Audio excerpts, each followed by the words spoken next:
আসসালামু আলাইকুম, কেমন আছেন সবাই? আমি সকালবেলা রুটি বানাইলাম, রুটি বানিয়ে আজকে খাইছি। খাওয়ার পরে এই যে বিকালে রান্না বান্না রেডি করতেছি। কড়াইতে তেল দিয়ে দিলাম, দিয়ে আগে মাছগুলো মশলা দিয়ে মাখাই সাকাই কড়াই বসাই দিছি চুলাই। দিয়ে কড়াইটা গরম হয়েছে, পরে তেল দিয়ে দিছি, দিয়ে মাছগুলো দিয়ে ভালো করে লাড়াচাড়া দিয়ে উল্টায় পাল্টায় ভাজে নেব।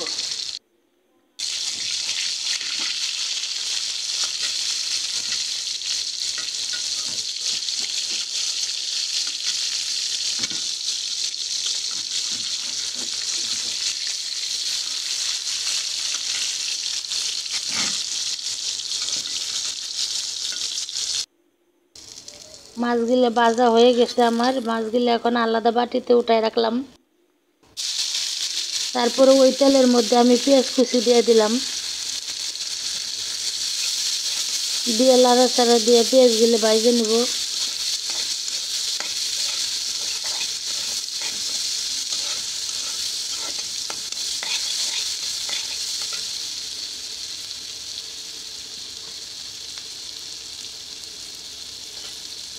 একটা কাঁচামরিচ চিড়ে দিলাম, স্বাদ মতো লবণ দিয়ে দিলাম।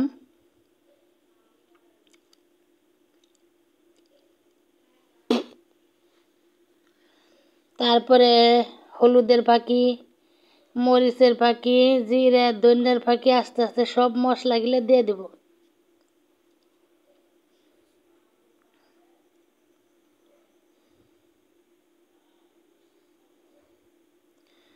দিয়ে অল্প একটু পানি দিয়ে দিব, মরিচগুলো পুড়ে যাব গা, এই কারণে।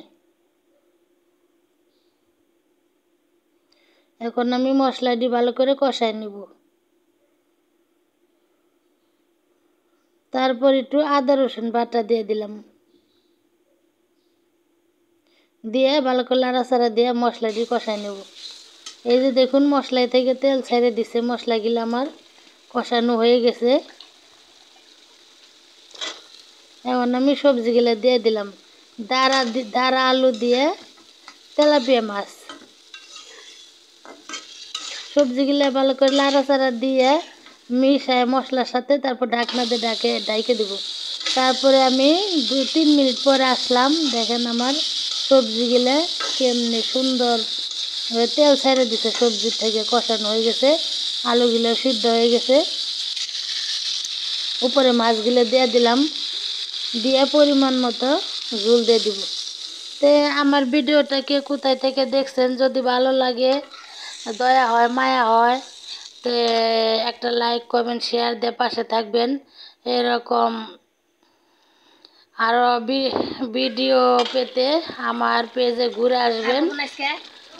তো এই যে তরকারিটা হয়ে গেছে প্রায়।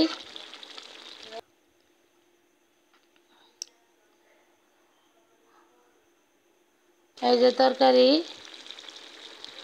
ঢাকনা দিয়ে ডাইকে দিয়েছিলাম, দিয়ে 5 মিনিট হাইটে জাল দিছি, তরকারিটা হয়ে গেছে। আল্লাহ হাফেজ।